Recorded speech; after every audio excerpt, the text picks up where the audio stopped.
우리 인간들에게 목마름과 배고픔은 참 중요한 것입니다.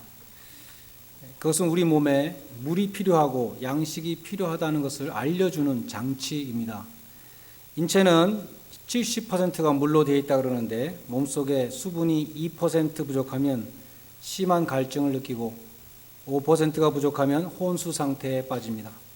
그리고 12%를 잃으면 사망하게 됩니다. 몸에서 계속 수분이 빠져나가고 있는데도 목마름을 느끼지 못하면 어떻게 되겠습니까?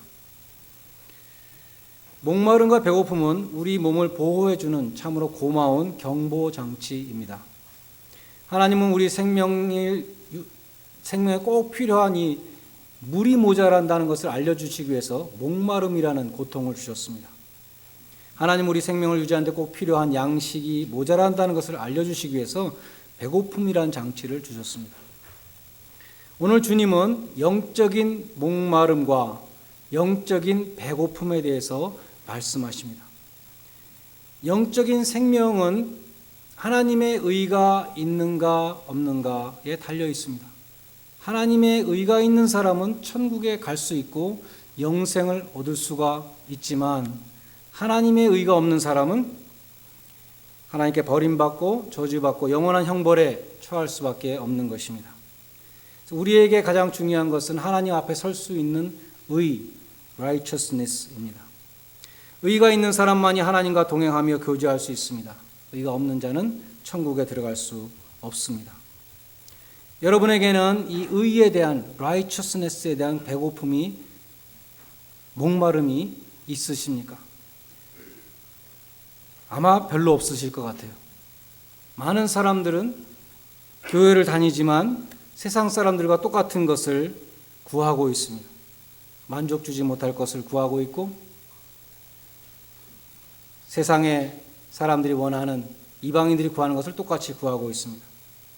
신앙이 좋은 사람들도 하나님과의 깊은 경험, 성령의 능력 이런 것들을 구하고 목말라 하지 하나님의 의를 내가 목말라 한다. 그런 사람은 참 별로 없는 것 같습니다.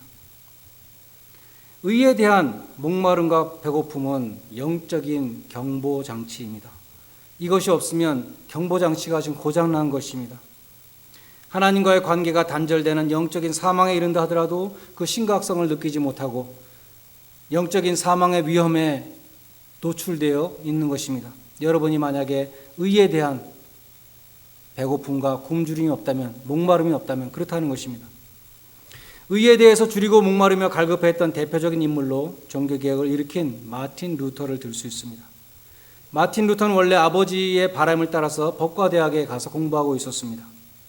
그러나 루터는 이 세상에서 잘 사는 그 문제보다 언젠가는 하나님 앞에서 심판을 받아야 된다는 그 생각에 사로잡혀서 괴로워했습니다.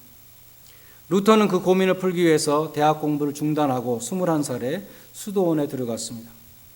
그것이 하나님의 진노와 형벌을 면하고 천국에 들어갈 수 있는 가장 확실한 방법이라고 생각했기 때문이었습니다.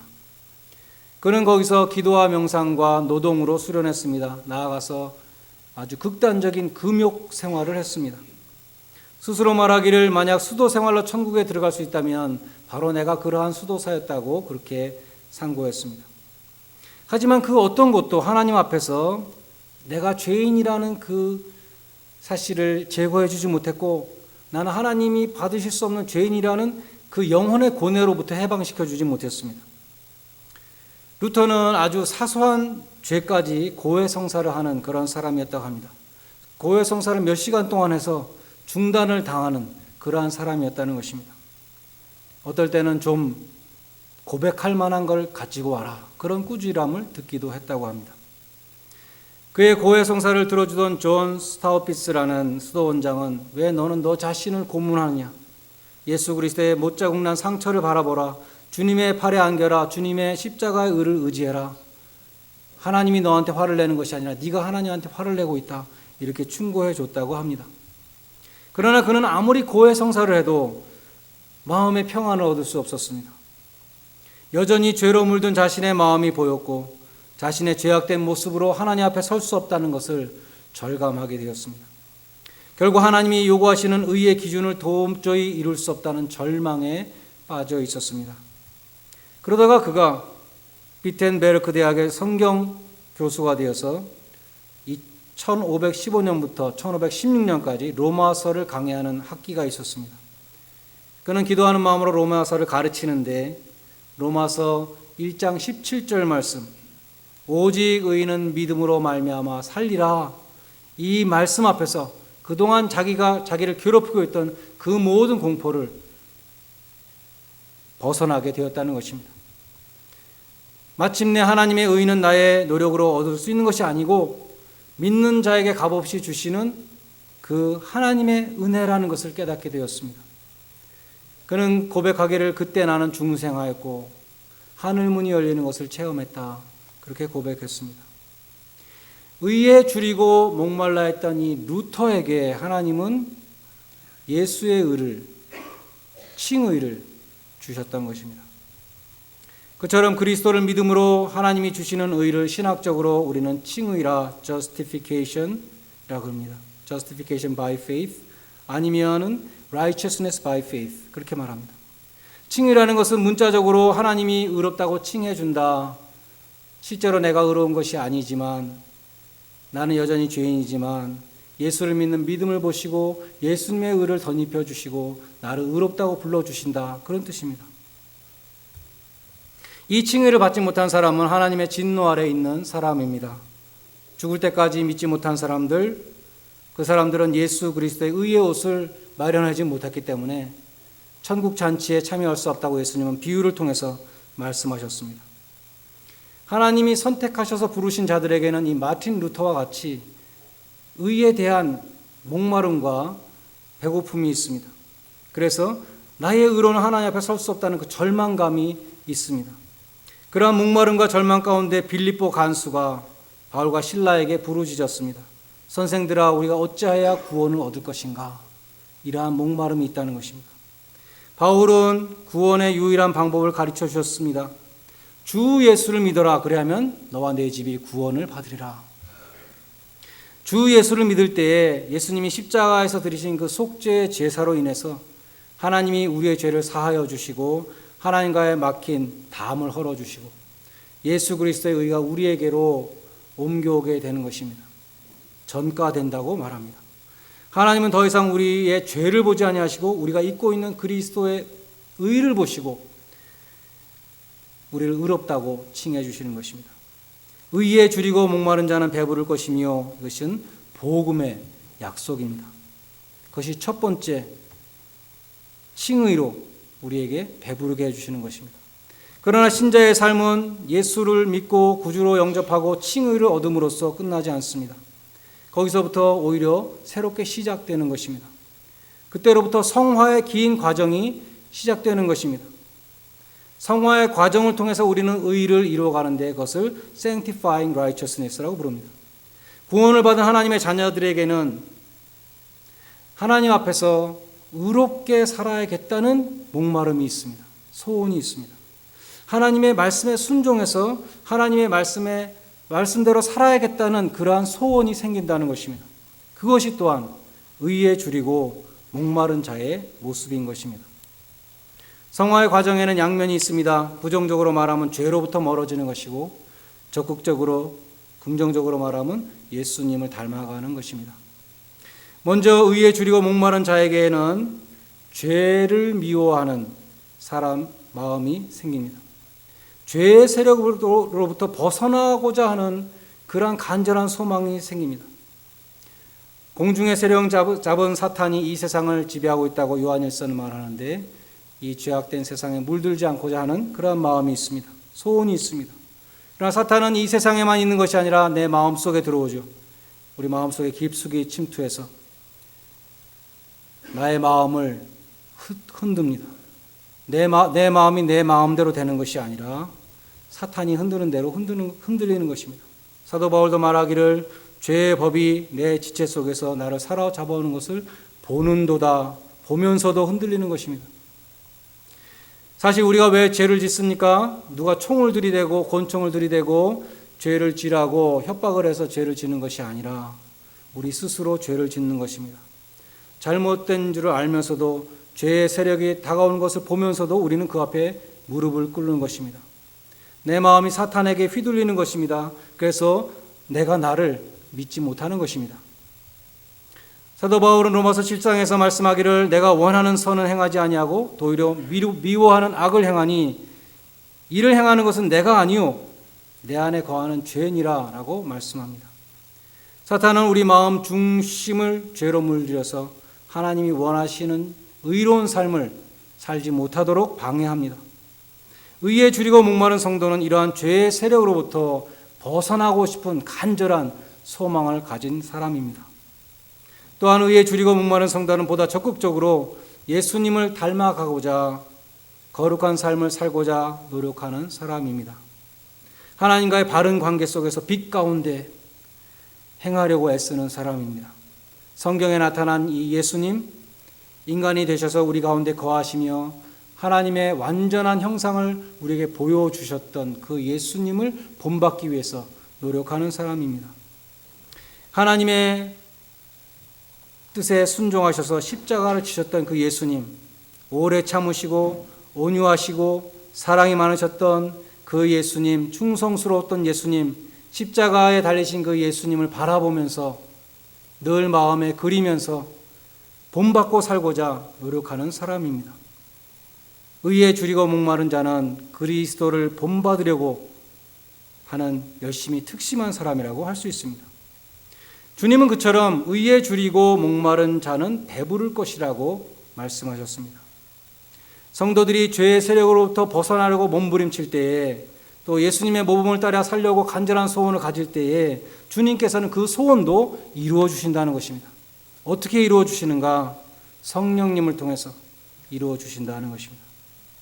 로이드 존스 목사님은 이 약속의 성취는 성령의 사역을 통해서 서서히 이루어진다 이렇게 설명합니다. 그것은 성령께서 우리 안에서 행하시는 계속적인 과정이다. 성령님이 우리를 죄의 권세로부터 죄의 오염으로부터 건져주시는 위대한 사역이다. 우리는 그 구원을 갈망하여야 한다. 당신이 성화의 의에 대해서 줄이고 목마르다면 성령님께서 당신에게 오시며 당신 안에서 역사하셔서 하나님을 기쁘시게 하는 일을 하고자 하는 마음을 주시고 또 할 수 있는 능력을 주신다. 당신은 죄의 권세와 죄의 오염으로부터 점차 멀어지게 될 것이다.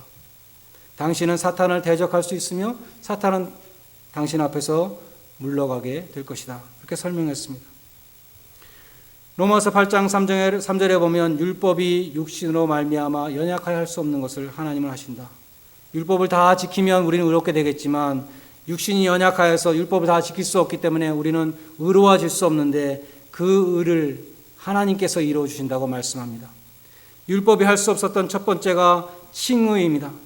말씀드린 것처럼 이 칭의는 하나님께서 예수 그리스도를 보내셔서 우리에게 주셨습니다.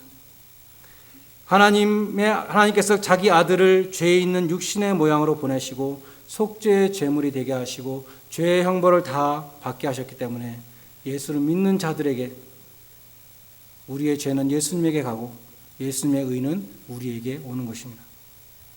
그래서 예수를 믿는 자들에게는 값없이 예수의 의를 덧입혀 주십니다.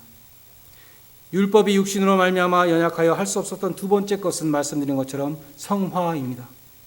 이 성화의 능력은 성령님을 통해서 이루어 주신다는 것입니다. 바울과 같이 위대한 사도도 자기 스스로의 힘으로는 죄를 이길 수 없다고 고백했습니다. 그러나 로마서 8장에서 바울은 말씀하기를 죄와 싸워 이기는 힘은 성령님이 주신다고 말씀합니다. 하나님은 그 아들을 보내셔서 우리에게 칭의를 주셨습니다. 그리고 성령님을 보내셔서 성령의 내주하시는 능력을 통해서 우리의 성화를 이루어 주십니다. 하나님은 아들을 통하여 우리를 의롭다 하시며 성령의 역사를 통하여 우리를 성화시키십니다. 의에 줄이고 목마른 자에게 칭의의 의와 성화의 의를 주시는 것입니다. 그것이 하나님의 약속입니다. 의에 줄이고 목마른 자는 배부를 것이다. 이 주님의 약속은 최종적으로 천국에서 이루어지는 것입니다. 새하늘과 새 땅에서 이루어집니다. 계시록에 보면 그곳에는 줄이고 목마름이 없다. 말씀합니다. 베드로후서 3장 13절에 보면 새하늘과 새 땅에는 약속하신 바 의가 거하는도다. 거기는 죄가 없고 의만 있다고 말씀합니다. 그때까지 우리는 항상 의에 줄이고 목말라야 하는 것입니다. 내가 어떻게 하면 하나님 앞에 바르게 살 수 있을 것인가? 이것이 우리의 첫 번째 관심사가 되어야 한다는 것입니다. 어떻게 하면 하나님의 의가 나를 통해서, 우리 가정과 교회를 통해서 이루어질 수 있을까? 이것이 우리의 첫 번째 기도 제목이 되어야 하는 것입니다. 예수를 믿고 구원받은 자들은 성화의 과정을 걷고 있습니다. 우리가 기억해야 될 것은 이 성화의 과정은 졸업이 없다는 것입니다. 수료가 없습니다. 계속되는 것입니다. 합격이 없습니다. 한번 사탄의 유혹을 물리쳤다고 해서 끝나는 것이 아니고 일주일 특별 금식을 했다고 해서 끝나는 것이 아닙니다.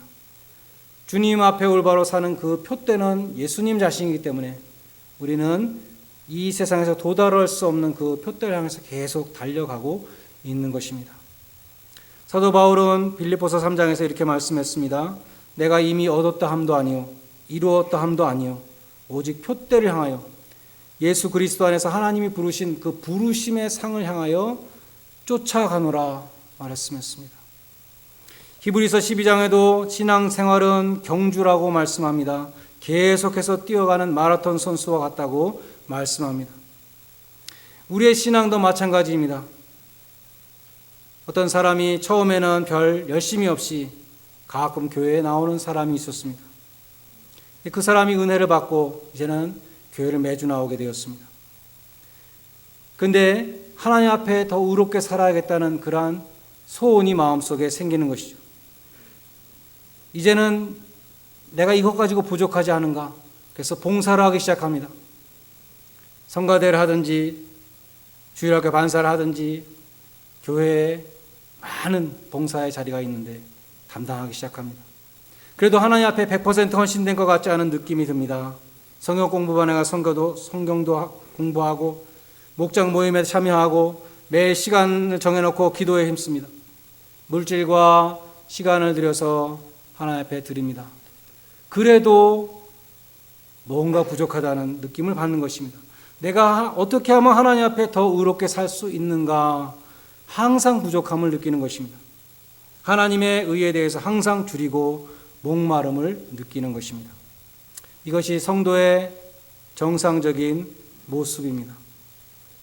이러한 목마름이 없는 성도는 지금 경보장치가 꺼져 있어서 하나님 앞에 가는 길을 막고 있는 것입니다. 내가 이만하면 됐지 스스로 자족하는 것은 바리새인의 의를 가진 사람들입니다. 이런 사람들에게는 하나님의 의에 대한 갈급함이 없습니다. 믿음의 주요 온전케 하시는 예수를 바라보며 경주하는 사람들에게는 그 예수님에게 다다르고자 하는 그 간절한 소망이 있다는 것입니다. 근데 히브리서 12장에 보면은 믿음의 경주를 하는 사람들은 모든 얼매기 쉬운 죄를 벗어버리고 무거운 것들을 다 벗어버리고 그리고 달려야 한다고 말씀합니다. 전에 보스턴에 살 때 보스턴 마라톤 하는 날 20년도 더 된 것 같은데요. 우리 아들을 데리고 구경을 나간 적이 있습니다. 기다리고 있는데 비컨 스트릿에서 기다리고 있는데 저 멀리서 선두가 달려오는 거 2명이 달려오는데 아프리카 선수가 2명이 달려오는 것이 보였습니다. 그 사람들을 봤을 때 그 느낌은 정말 나비가 날아오는 것 같았어요. 사뿐사뿐 뛰어오는 것입니다. 무거운 짐을 짊어지고 바켓을 들고 발에다가 쇠고랑을 차고 뛰는 그러한 바보가 어디 있겠습니까? 믿음의 경주를 하기 위해서는 얼매기 쉬운 죄와 방해가 되는 그 모든 무거운 것을 벗어버려야 된다고 말씀합니다. 그 자체로 죄는 아니지만 신앙생활에 방해가 되는 것들이 있습니다. 여러분들이 정말 하나님의 의에 대해서 목마르고 굶주려고 그것을 이루기 위해서 애쓰고 경주의 삶을 살고자 한다면 그것들을 벗어버려야 된다는 것입니다. 여러분은 알고 있습니다. 나의 신앙의 경주를 막는 방해하는 무거운 짐이 무엇인지 여러분은 알고 있습니다. 그것을 벗어버리고 뛰어야 된다는 것입니다. 하나님의 의에 목마른 성도는 자신의 시간과 온 정성을 바쳐서 하나님 나라의 의를 구하는 사람입니다. 그것이 first priority, 가장 중요한 것입니다. 그처럼 하나님의 의를 먼저 구하는 자에게는 너희가 배부를 것이며 약속해 주셨는데 또 다른 축복의 말씀이 또 있습니다. 마태복음 6장 33절에 보면 너희는 먼저 그의 나라와 그의 의를 구하라. 그리하면 이 모든 것을 너희에게 더하시리라 말씀합니다. 마치 솔로몬이 기도할 때 하나님 나라를 잘 다스릴 수 있는 지혜를 주십시오라고 기도했을 때 하나님께서 그 모든 것을 더해 주셨던 것과 마찬가지로 정말 하나님의 의를 먼저 구하는 자에게는 이 모든 것을 더해 주신다고 하신 그 축복의 약속이 있는 것입니다. 마지막으로 누가복음 7장에 보면 죄 많은 여인이 예수님의 발을 눈물로 적시고 자기 머리털로 씻으며 그 발에 입 맞추고 값비싼 향유를 깨서 예수님의 발에 부었습니다. 쓸데없이 돈을 허비한다고 마음속으로 비판하고 있었던 바리새인 시몬에게 예수님은 말씀하셨습니다. 저 여자는 너보다 더 많은 죄를 용서받았기 때문에 나를 더 사랑한다. 그렇게 말씀하셨습니다. 사죄의 은총에 감격하는 사람은 주님께 드리고자 하는 그러한 마음이 있습니다. 헌신에 대한 목마름, 주님께 드리고 싶은 소원이 있습니다. 여러분에게는 복음의 감격이 있습니까? 헌신의 소원이 있습니까? 삶을 통한 산 제사가 있습니까? 혹시 여러분은 이름뿐인 명목상의 그리스도인은 아닙니까? 18세기에 미국의 대각성운동은 매사추세츠에서 목회하시던 조나단 에드워드 목사님으로부터 시작됐습니다. 18세기에 미국의 교인들이 넘쳐났습니다. 교회들마다 사람들이 넘쳐났습니다. 그런데 왜 대각성이 필요했습니까? 형식만 남아버린 영적인 상황에 대해서 자각이 일어난 것입니다. 목마름과 배고픔이 일어난 것입니다. 이러다가는 죽는다는 영혼의 경고를 받아들인 것입니다. 참된 부흥은 죄에 대한 각성과 의에 대한 목마름으로부터 시작됩니다. 죄에 대한 각성은 성령님이 가난한 마음 주실 때, 애통하는 마음을 주실 때 일어납니다. 의에 줄이고 목마른 참된 크리스찬이 되고자 하는 각성이 일어날 때 우리의 영혼이 부흥되고 교회의 부흥이 임하게 될 것입니다. 의에 줄이고 목마른 자에게 주시는 이 영적인 부흥이 여러분과 여러분 가정에게 또 우리 교회에 일어날 수 있기를 주님의 이름으로 간절히 축원드립니다. 기도하겠습니다.